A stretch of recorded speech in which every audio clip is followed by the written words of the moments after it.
जय हिंद, वंदे मातरम दोस्तों। आज इस महत्वपूर्ण वीडियो के माध्यम से हिंदी का एक छोटा सा टॉपिक छंद लेकर आया हूँ। यह बहुत ही इम्पोर्टेंट टॉपिक है। यहाँ से हमेशा प्रश्न बनता है अगर उसमें हिंदी इंक्लूड है तो। चलिए शुरू करते हैं बिना देर किए कि छंद क्या होता है। छंद जो है यह पद का व्याकरण होता है। किसका व्याकरण होता है? पद, न कि गद का। ये पूछा जाता है, ठीक है ना, इसको ध्यान रखेंगे। और छंद को एक और नाम से जाना जाता है जिसे पिंगल कहते हैं। छंद का दूसरा नाम क्या है? पिंगल है। और ये आप लोग ध्यान रखेंगे कि वर्ण, मात्रा, गति, यति, तुक आदि से जो नियंत्रित रचना होती है उसको छंद या पिंगल कहते हैं। ये आप लोग ध्यान रखेंगे। चलिए आगे बढ़ते हैं। छंद के प्रकार। छंद के जो है 4 प्रकार हैं। छंद कितने प्रकार हैं? छंद के 4 प्रकार हैं। कौन कौन से? वार्षिक छंद, वार्षिक वृत्त छंद, मात्रिक छंद और मुक्तक छंद। वार्षिक छंद में वर्णों की गणना होती है। वार्षिक वृत्त छंद में जो है इसमें 4 समान चरण होते हैं। और फिर इसमें आगे लघु होगा या गुरु यह सुनिश्चित होता है पहले से। और मात्रिक छंद में इसमें मात्राओं की गणना करते हैं। और मुक्तक छंद में क्या होता है कि इसमें वार्षिक छंद, मात्रिक छंद, वार्षिक वृत्त छंद ये तीनों इंक्लूड रहता है। अर्थात इसका कोई निश्चित आकार नहीं होता, इसमें कोई निश्चित चरण नहीं होते। और इसमें जो गति होती है वो साफ शुद्ध होती है। और इसमें जो भाव, मतलब कुल मिला के ये जो है सभी से मुक्त रहता है। और ये जो है भाव के अनुकूल होता है कि कहाँ पे रुकना है, कहाँ पे नहीं रुकना है, यह कोई निश्चित नहीं होता है। यह जो है भाव के अनुकूल होता है कि यहाँ पर रुकना है, यहाँ पर नहीं रुकना है। जैसे अंदर से आत्मा कहता है वैसे ही होता है। किसमें? मुक्तक छंद में। आई होप छंद के प्रकार आप लोगों को थोड़ा सा समझ में आया होगा। पहले सबसे पहला है कि क्या है? मात्रिक छंद। तो मात्रिक छंद को समझने की कोशिश करेंगे। ये ध्यान रखेंगे आप लोग कि लघु और गुरु, जब तक ये आप लोगों को मात्राएं नहीं बनेगा तब तक आप मात्राओं की गणना नहीं कर सकते। इसलिए ये बहुत ही इंपॉर्टेंट है, इसको आप बहुत अच्छे से समझने की कोशिश करेंगे। चलिए लघु क्या होता है? इसमें आ, ई, उ, री और चंद बिंदु जो होता है, जब भी होता है ना तो वहां पर एक गिना जाता है। कितना? एक गिना जाता है। जबकि दीर्घ में आ, ई, उ, ए, ओ, औ, आहा इसको 2 गिना जाता है। और अम को अनुस्वार बोलते हैं और आहा को विसर्ग बोलते हैं। ये आप लोग ध्यान रखेंगे। आगे बढ़ते हैं। यति, गति और तुक। तो यति की बात करते हैं। बीच में रुकना पड़ते समय उसको या विराम देना उसको बोलते हैं यति। गति, पढ़ने के समय जो लय होती है उसको बोलते हैं गति। और तुक जो होता है अंतिम अक्षर में जो मिलान होता है उसको बोलते हैं तुक बोलते हैं। ये आप लोग ध्यान रखेंगे। इसे समझने की कोशिश करेंगे एक उदाहरण के माध्यम से। ये यहाँ पे देखेंगे, जय हनुमान ज्ञान गुण सागर। रुके ना, तो ये जो रुकना है इसको बोलते हैं क्या? यति बोलते हैं। क्या बोलते हैं? यति बोलते हैं। ये बीच में रुकना पढ़ते समय। और जय हनुमान ज्ञान गुण सागर, ये जो लय है इस लय को बोलते हैं गति या फिर टेक। और जय कपीस तिहु लोक उजागर, यहाँ पर भी गर है और यहाँ पर भी गर है। तो ये अंतिम अक्षर में जो मिलान है इस मिलान को बोलते हैं तुक। क्या बोलते हैं? तुक। ये आप लोग ध्यान रखेंगे। चलिए आगे बढ़ते हैं। हाँ, यहाँ से पूछता है छंद में गणों की संख्या कितनी होती है? छंद में गणों की संख्या होती है 8। ये आप लोग ध्यान रखेंगे।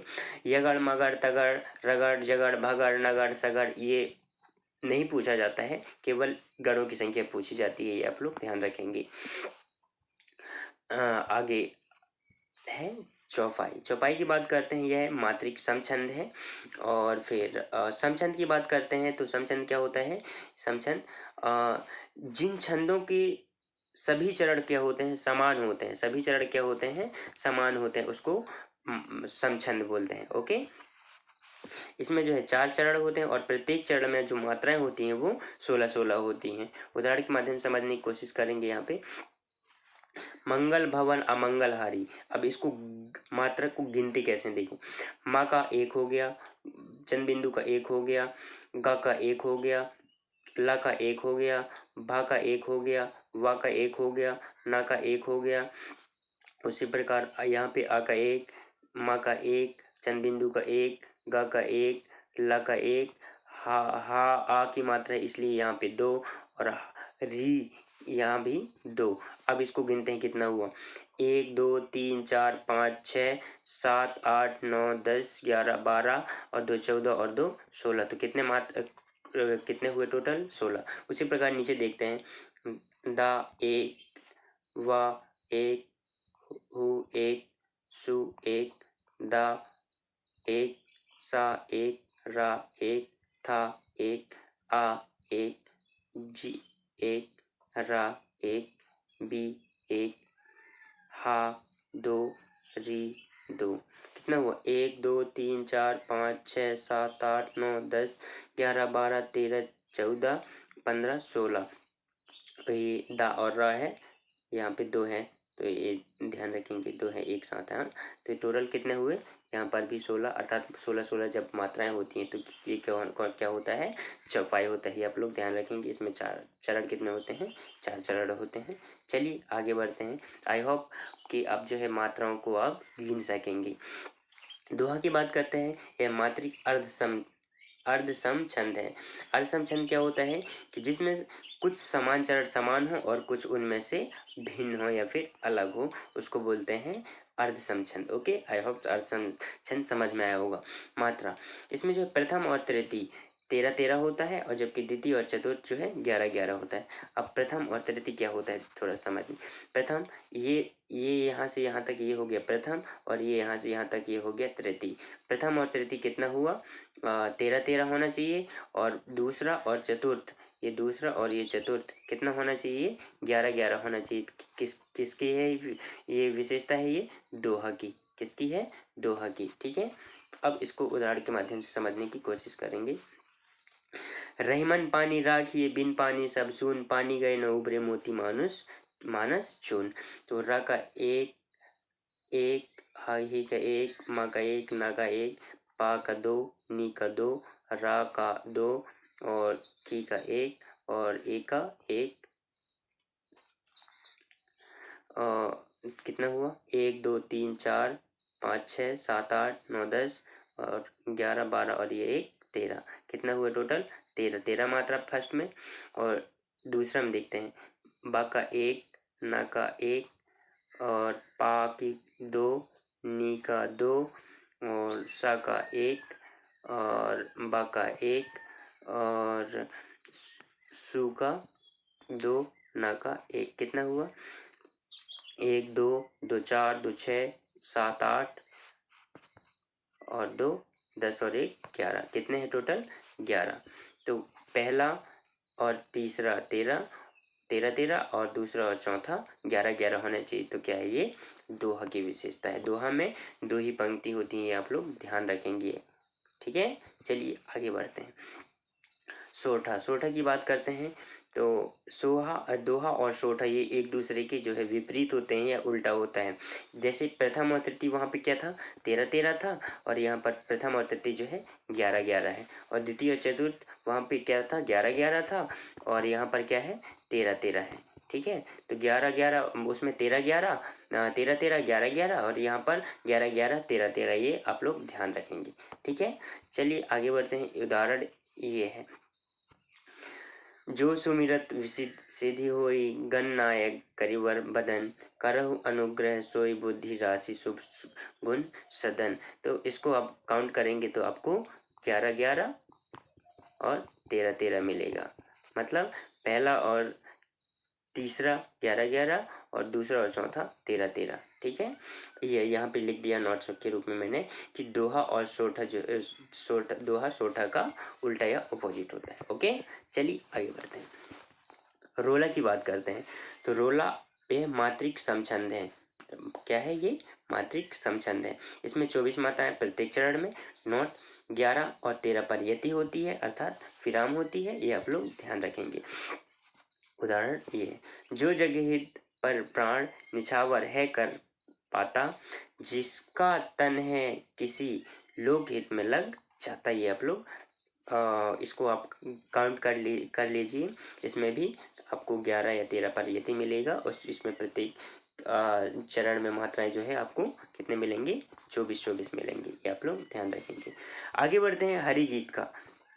हरि गीत का ये मात्रिक समछंद है। इसमें मात्राएं 28 होती हैं। प्रत्येक चरण मात्राएं 28-28 होती हैं, और विषम मात्रिक संयुक्त छंद है। सॉरी, ये कुंडलिया है।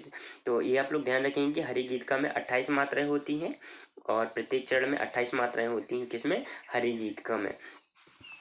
कुंडलीय की बात करते हैं तो कुंडलीय में यह जो है विषम मात्रिक संयुक्त छंद है। बनावट एक दोहा और एक रोला से क्या मिलकर क्या बनता है, कुंडलीय बनता है। ये आप लोग ध्यान रखेंगे। दोहा और रोला से मिलकर क्या बनता है, कुंडलीय बनता है। ये आप लोग ध्यान रखेंगे। चलिए आगे बढ़ते हैं।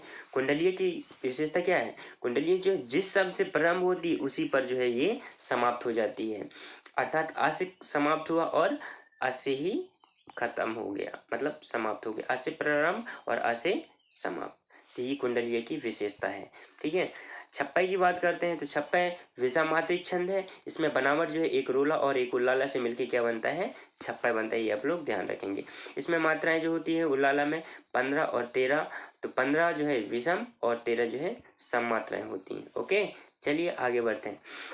उपेंद्र वज्र की बात करते हैं। यह वार्णिक समृद्ध छंद है और गीतिका, इसमें जो है 26 मात्राएं होती हैं। सरसी में 27 मात्राएं होती हैं। आप लोग ध्यान रखेंगे। और हरिगीत का में 28 होती हैं।